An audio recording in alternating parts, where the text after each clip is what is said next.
Everyone, welcome to my channel. कैसे हैं आप लोग? आई होप आप सब अच्छे होंगे और सेहतमंद होंगे और आप लगातार मेरी वीडियो के साथ भी बने हुए होंगे।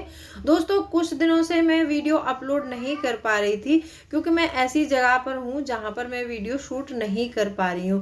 तो काफ़ी सारे मेरे सब्सक्राइबर हैं, उनके कमेंट आ रहे थे कि दीदी वीडियो क्यों नहीं आ रहे हैं आपके। तो आज मैंने छोटी सी एक कोशिश की है आप लोगों को अच्छा सा वीडियो प्रोवाइड करवा पाऊँ। और वीडियो बहुत इंटरेस्टिंग है, वीडियो के एंड तक ज़रूर बने रहिएगा।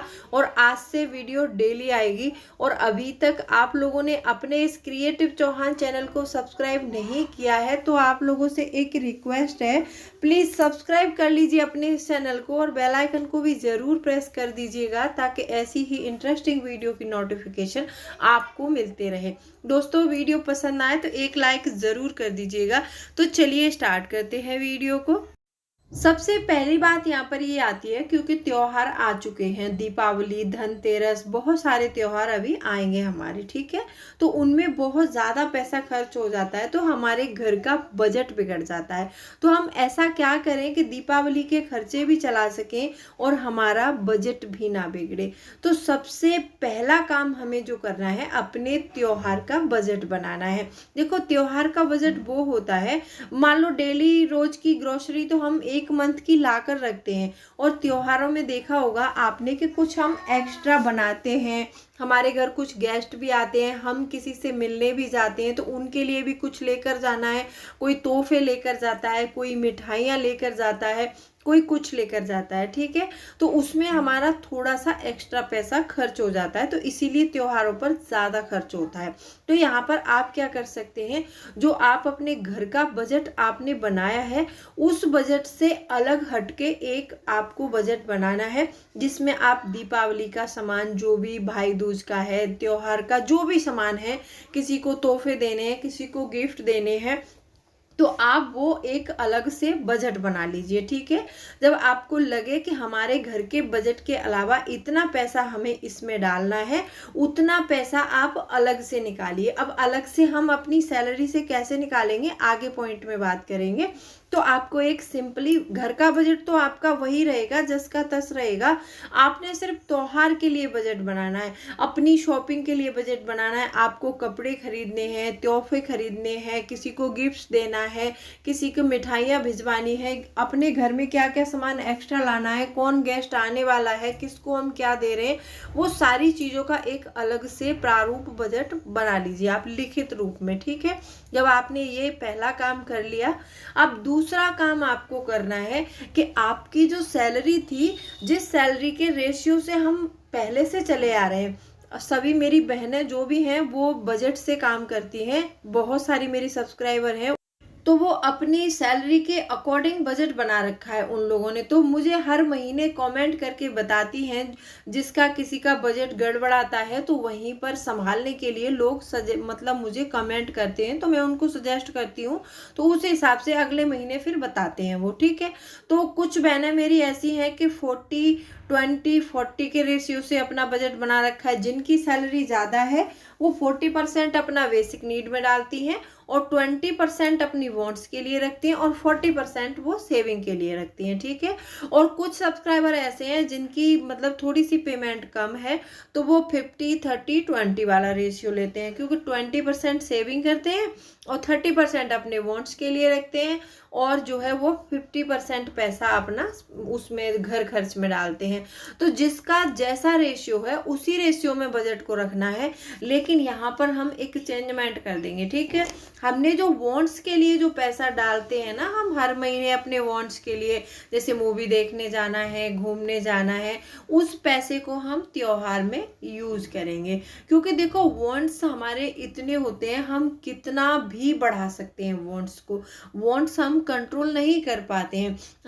आपने देखा होगा कि अगर हमारी किसी एक चीज की इच्छा हो रही है और वो इच्छा हमने अगर कंप्लीट कर ली तुरंत ही, तो फिर दूसरी इच्छा होने लगती है, क्योंकि वांट्स कम नहीं किए जा सकते। वांट्स हम अपने थॉट से चलाते रहते हैं, अपने मन में थॉट चलाते रहते हैं और उनके अकॉर्डिंग पैसे खर्च करते रहते हैं। तो हमारा जो बजट है, जो 50% हम घर में दे रहे थे, वो तो हम जस का तस रखेंगे, क्योंकि महीने के जो हमारे ज़रूरी खर्चे हैं उनमें तो हमें डालना ही डालना है।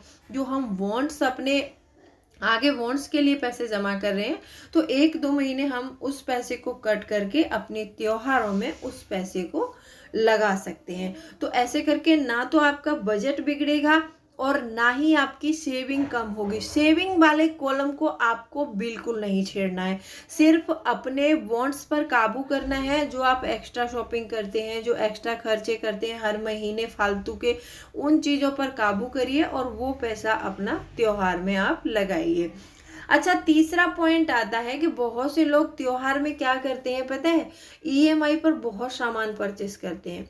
आपको ईएमआई पर कोई भी सामान परचेस नहीं करना है। हाँ देखो, यदि आपको ऐसा लगता है कि आप पैसा इकट्ठा नहीं कर पा रहे हैं, आपको लग रहा है कि मेरा इतना पैसा हर महीने में वेस्ट ही खर्च कर रहा हूँ, तो उस पैसे से आप मतलब जो भी डाउन पेमेंट करके छोटा मोटा सामान खरीद सकते हैं, जिसकी जो किस्त है ना, जो मतलब उसकी ईएमआई जो होगी वो 4-5 महीने में या फिर 6 महीने में क्लियर हो जानी चाहिए। क्योंकि जब हमारे ऊपर लंबे समय तक ईएमआई चलती है ना, तो फिर हम बोर हो जाते हैं और एक टाइम ऐसा आता है कि हम बिल्कुल फ्रस्ट्रेट हो जाते हैं, क्योंकि खर्चे के लिए पैसे नहीं होते हैं और ईएमआई हमें भरनी भरनी। अगर ईएमआई हमने रोक दी तो वहाँ पर हमें ब्याज देना पड़ेगा, हमारा एक्स्ट्रा पैसा जाएगा। तो वो सामान हमें खुशी देने के बजाय हमारे ऊपर एक बोझ बन जाता है। फिर वही सामान से हमें चिढ़ होने लगती है कि हमने क्यों खरीद लिया इसको, हमें इतनी ज़रूरत भी नहीं थी। बाद में रिग्रेट करने से अच्छा है कि पहले सोच समझ के ईएमआई लीजिए अपने ऊपर, ठीक है।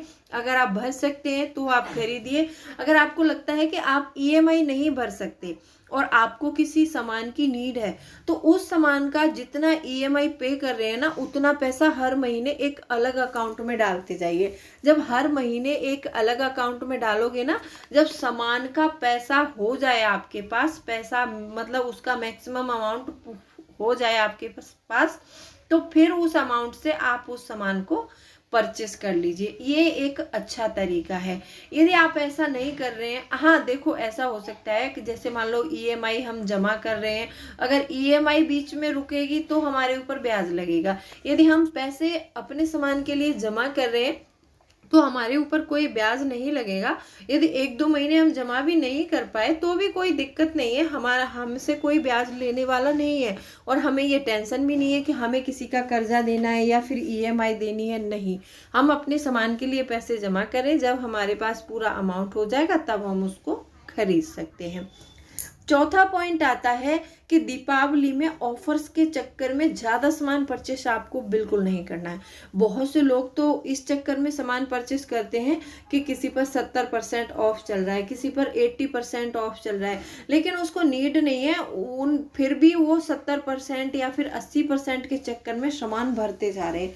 तो आपको ऐसा नहीं करना है, आपको वही चीज़ें परचेस करनी है जिनकी आपको नीड है। बहुत से लोगों को मैंने ऐसे देखा है कि उनके पास नया मोबाइल है, लेकिन कोई नया मोबाइल लॉन्च हुआ और उन्होंने देखा कि इस पर छूट मिल रही है, दीपावली का ऑफर चल रहा है, तो वो परचेस कर लेते हैं। लेकिन ऐसा नहीं करना है आपको, क्योंकि आप उस ऑफर के चक्कर में अपने पैसे क्यों बर्बाद कर रहे हो। आपके पास पहले से एक मोबाइल है, आपका अच्छा खासा काम चल रहा है, तो उससे काम चलाइए।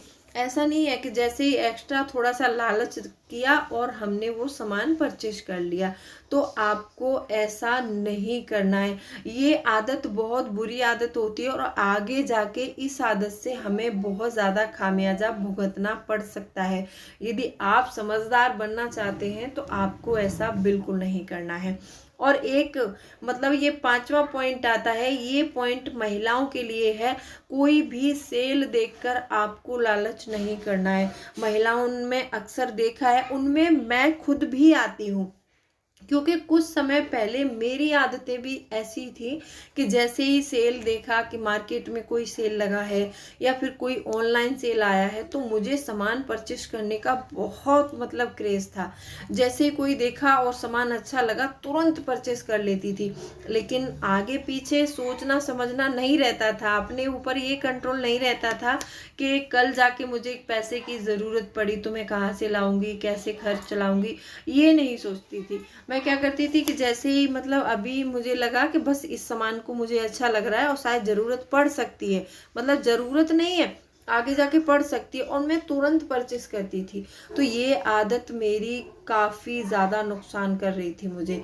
और बहुत टाइम पर कोई कोई टाइम ऐसा भी होता था कि जिस समय मुझे बहुत ज़्यादा नीड होती थी पैसे की, उस समय मेरे अकाउंट में पैसे नहीं होते थे। फिर वही हस्बैंड से मांगना, फिर वही 10 सवाल। तो ये अब मैंने इसको बिल्कुल क्लोज कर दिया है। अब मैं जो भी अपना पैसा कमाती हूँ, यूट्यूब से जो भी पेमेंट वगैरह आती है या फिर कहीं से भी पैसे मिलते हैं, तो मैं कभी भी अपना पैसा वेस्ट नहीं करती हूँ। एक एक पैसा सोच समझ कर खर्च करती हूँ, ना ही अपने एक्स्ट्रा कपड़े खरीदती हूँ, ना ही कोई ऐसी एक्स्ट्रा चीज़ें जो कि घर में पड़ी रहे, साल 2 साल में एक बार यूज़ करो या 2 बार यूज़ करो, उनका कोई यूज़ ही नहीं है। ना ही मैं एक्स्ट्रा कपड़े भरती हूँ। मैंने जब से ये किया है ना, मैंने तब से अपना इन्वेस्टमेंट काफ़ी बढ़ा लिया है।